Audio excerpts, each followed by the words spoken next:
There's no way this is happening again. But again, of course, it's happening again. So it's so surprising. There's no way this is happening again, but it is because today we're going to be talking again about another 85% probability over the next couple of trading sessions as volatility was up by more than 10%. We now have an 85% probability going into the next two trading sessions. But in this video, we're mainly going to be giving you those daily expected moves. We're going to talk about that 85%. And we are going to talk about kind of some scenarios that we need to watch for down in these areas as we just went directly to the weekly expected move, directly to a second standard deviation today. It is very, very good to have this information. So going into tomorrow, we see right away our daily expected moves are massive. Just wait till we get over to the Qs. Okay. You think that's big. Just wait till you see the Qs. This is going to be insane. 742.20 to the upside, 724.96. Now, I do want to preface all this. We're going to talk about these moves, but I want to preface this with the fact that we have a huge range. So on days where you do have a huge range, yes, the 75% tagging one side each day does come into play like it always does.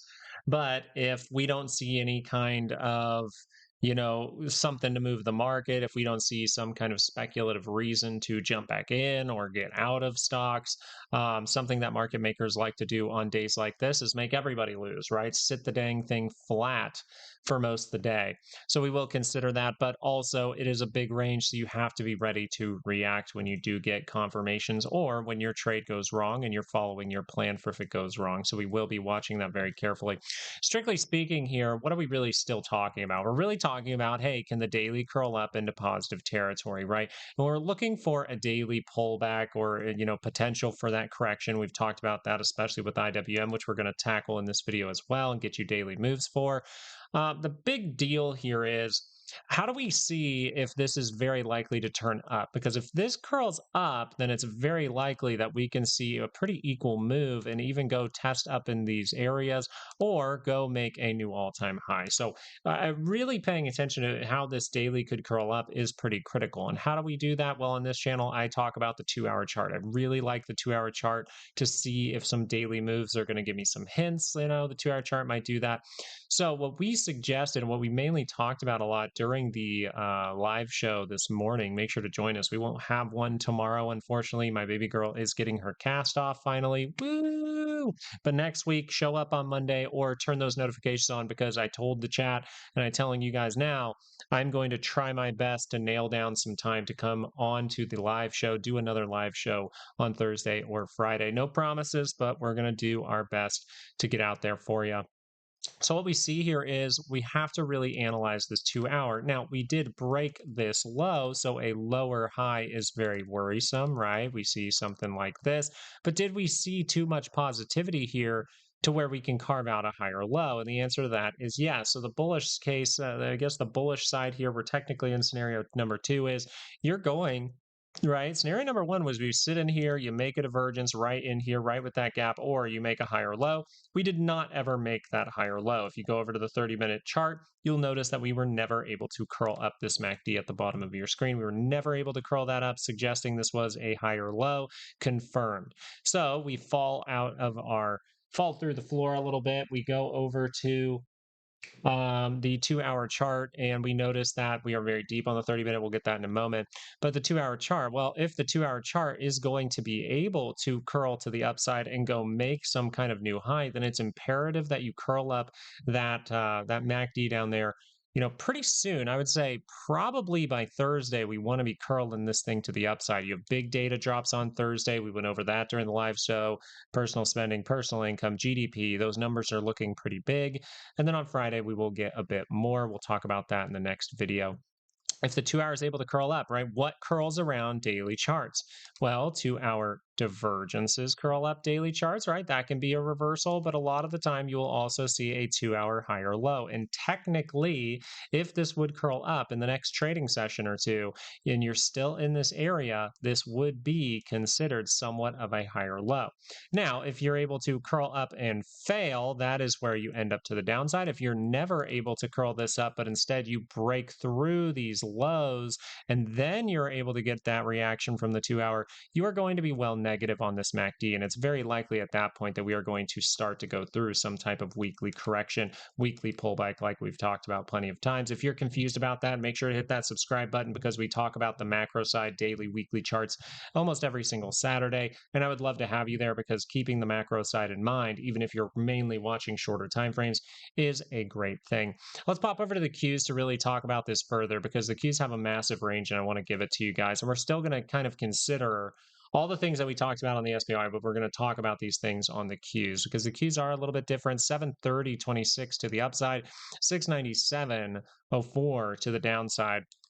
Obviously, we're in the same scenario, right? Look at this. 2 hour is really close to the center line, even closer than the SPY. So if the Qs want a chance of going to test this high and going to make a new one, then they need to curl around.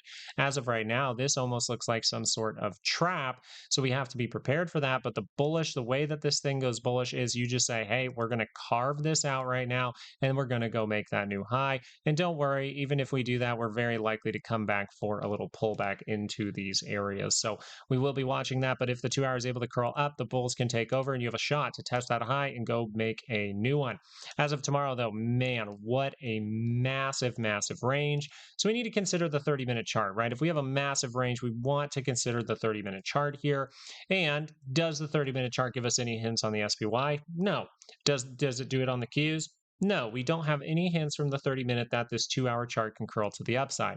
So what we would like to see in the next trading session, considering that the VIX is calling out an 85% probability for a up day for the SPY, well, the Qs can follow that. And because we have an 85% chance for an up day in the next two trading sessions, if we curl to the upside here and we spend most of the day up, we start to fade that move towards the end of the day, we can see if some type of divergence is created, possibly even Thursday morning.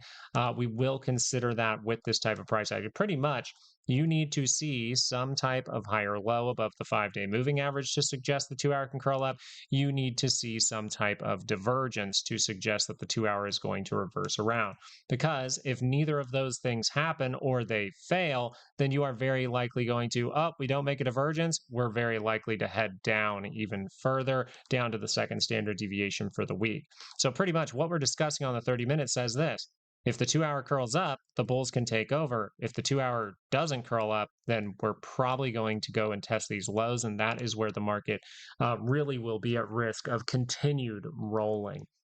So it's very, very nice. Pretty much we can watch this on the 30-minute and really see what the market wants to do. And I think tomorrow will be a great proof of that. So going over to IWM, remember, this is in a different state right now. IWM actually has the reversal signals on the 2 hour. The Qs, you could probably argue there are some in some way. The SPY does not. The SPY does not have the reversal signals on the 2 hour chart that the IWM does. IWM to the upside here, 299.76 to the upside, and we see 290.88 to the downside. Once again, this is pretty much a weekly move right here. But the big deal here is you have 2 hour divergence right here, and you have 2 hour divergence right here. So you have it on the MACD and RSI at the same time between these highs. Some people might say extended across triple divergence, but the main part here, the most important thing is you made it in the near price action because of this type of move down here on the MACD. This means that IWM is at risk of curling down the daily chart and starting some kind of downtrend as we break this low. So if we are able to see reversal for IWM, it doesn't necessarily mean right away that the SPY is going to tumble as well. We have to consider the SPY by itself because there are rotation things that can happen at tops to keep the market elevated to really set one more trap. So we will consider all these things. How does this go wrong? Well, bulls, if you want this to go wrong for IWM, then you want that 2 hour to curl up while it is positive. But this signal here is suggesting you have a good probability to shoot into negative territory. Why is that so risky? Because one, you are at the annual expected move. And two, you have daily reversal signals too. And when you have a 2 hour divergence, this starts to become more probable. So if you are able to close below that 9-day moving average, this red line right here, and you're able to see that confirmation on the MACD, you have plain and simple triple divergence here. You have quadruple divergence over here. This means that IWM is shouting from the rooftops, I need a major squeeze to get out of this weak momentum, or else I'm going to give you a weekly pullback and probably going to be a weekly correction. So I just wanted to point this out. you have daily divergence, you have 2-hour divergence, all at the same time above the annual expected move. The 2-hour divergence did confirm today. That means that until this is violated, the daily is very likely to cross down here. And considering there is triple divergence there as well, we are very likely to start to see some sort of weekly pullback. Now, I don't think that weekly pullback is going to tumble us all the way down and see an 80% crash. You guys know how I've talked about the macro scale. We've done it every Saturday. I don't think this will be some kind of major crash. The weekly chart looks too good for that. So I would really have to see some major negativity to be convinced. So as of right now, still holding true. I think the SPY will hit 800 at some point for 2026. Once we start to see a violation of that, I will change. But as of right now, that is still very much so on my radar. As we go into volatility, this is what is key. This is what really, I think, if you are arguing or you think that the market is going to tumble right here, right now, this would be your big argument. The daily chart for volatility, the daily chart for volatility coming down to these areas, getting those divergences just on the MACD. We were possibly looking for a divergence down here at 1504, but we were able to curl up a little bit earlier because of that wonkiness from yesterday that we discussed for like a whole hour in the live show, to really go through like why that little 30-minute move, and we'll show it to you, that little 30-minute move did change the timing here. So we'll see what takes place, but this is confirmed. Though the bar is red, note that you are up. It is a positive bar of 12.67% close. So this is curling up where? In positive territory. Can we see a pullback first? Yes, but this is shouting from the rooftops that the weekly correction can come right now. This day today is going to be a time where these things are confirmed and the probabilities, the doors to some sort of weekly correction opened today. I'm still going to watch for a trick and trap. I am still going to pay attention to this 30-minute chart. I am still going to see if we make some sort of divergence towards 2151. I am going to pay attention if this curls up, then that means we should be selling off a little bit deeper. But if we create a divergence here, then we can get some sort of 2-hour pullback going into the end of the week. That is something that I will consider, which means that for volatility, the 2-hour chart is likely, if we create those divergences, be very clear with that, is likely to get some sort of 2-hour pullback. If that 2-hour pullback is not able to confirm but breaks down lower, then we go to new all-time highs for the SPY. If it curls up and makes a higher low, then we most likely do not go to new all-time highs for the SPY. It can be as simple as that. What does that mean? If volatility is able to put in the higher low, if we're even able to see those divergences and we get that higher low from the 2-hour chart from the VIX, then that would say we're going to get a pop over here and the 2-hour might even cross up, but it is going to fail. That would be something to consider in the signals as of right now. But if we consider if volatility is going to go make those divergences, right? If volatility is going to completely set up that reversal and then break down completely to where it has to set them up later, well, then the SPY would look more so like this.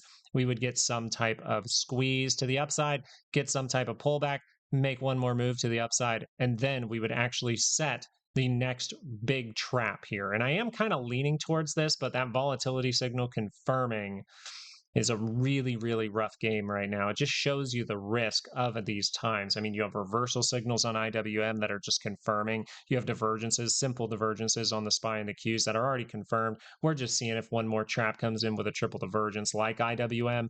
And you have volatility that wants to pop. You have the dollar that is bottom.